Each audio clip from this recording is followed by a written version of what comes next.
আর সন্ধ্যাবেলা গিফটটা পেয়ে মনটা গার্ডেন হয়ে গেলো। দেখি হাজব্যান্ড হাতে করে আমার জন্য ওই প্যাকোড়াটা এনেছে।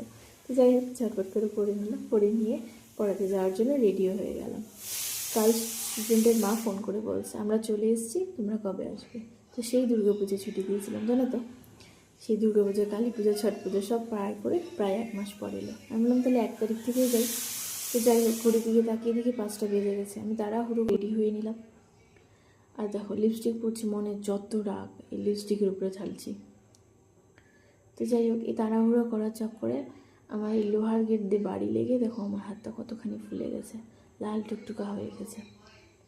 তো যাই হোক স্টুডেন্টের বাড়ি পৌঁছে গেলাম। আমাকে দেখে দেখো এতদিন পর দেখে কতটাও লজ্জা পাচ্ছে।